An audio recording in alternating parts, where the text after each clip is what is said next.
Arnott Valmont was one of the greatest business icons of Saint Lucia from the 20th century.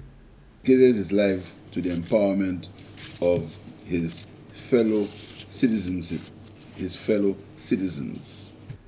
Arnott Valmont was one of a generation of pioneering businessmen in Saint Lucia who transformed Castries and other towns from colonial backwaters to 20th century commercial hubs of activity, owned not by British colonial interests, but by Saint Lucians who were in business with the island for the long haul. Mr. Valmont's journey from establishing numerous successful businesses to employing thousands of Saint Lucians was marked by a commitment to the advancement of our nation and to entrepreneurship. Several of the most well-known businesses in the island were his initiatives. In addition to being a leader of businesses, he was also a business leader. Through A.F. Valmont Company, Atwell Dalgation Company, Saint Lucia Limited, Windward Islands Gases are some of his ventures. He provided meaningful opportunities for employment and economic growth. His leadership as president of the Chamber of Commerce was transformative, setting the foundation for modernizing business practices in Saint Lucia. As a former member of several social clubs, including the Castries City Club and the Rotary Club, Mr. Valmont worked towards building a stronger community.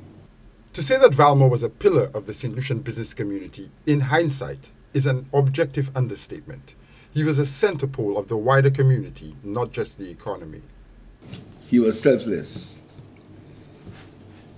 He helped pay civil servant salaries during a critical part of our nation's history.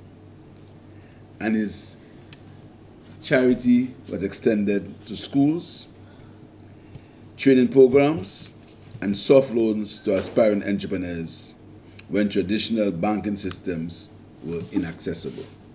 According to the Prime Minister, Arnott Valmont leaves behind a historic legacy that will influence and be remembered by generations to come. His legacy as a role model to young entrepreneurs and a staunch nationalist will continue to inspire generations to come. Saint Lucia has lost a giant. His memory will forever be etched in our hearts. Prime Minister Pierre's personal history was intertwined with Valmont's. In his younger days, Pierre did work for Valmont and interacted with him on a one-to-one basis. Personally, I know Mr. Valmont pretty well. I actually, when I was in the business of auditing, I actually worked for him for several years. So I have a very personal relationship with him. I was at his 100th birthday party and also at his 104th birthday party. And I can attest to his frugality and his ability to handle money carefully.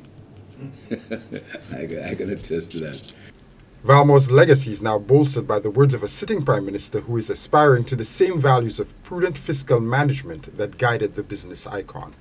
Mr. Valmont was also a very wise man, very wise and always ready to give advice, to give counsel. He could never be called a selfish individual. And the time when he progressed was a time when Saint Lucia was coming of age, the time when the whole business area was being managed and promoted by Saint Lucians. In paying tribute to Valmont, Prime Minister Pierre lamented that this part of Saint Lucia's history has yet to be written. Saint Lucia has really lost an iconic figure. And it's important that somebody writes that history, the history of Valmont, the history of J.Q. Charles, the history of Elwin Massner, the history of Lenny Charles. You know, Saint Lucia's got many iconic figures. And we need to write that history. These people blazed the trail when it wasn't fashionable for them to blaze the trail. They worked hard. They were frugal. But they employed and they worked with Saint Lucians. Thousands of Saint Lucians got their first job at Valmont or at JQ. Thousands of Saint Lucians. So I feel a sense that We have not cherished the contribution of these people enough as a country, and I think somebody should write that history. For Choice News Now, I'm Jason Seafley.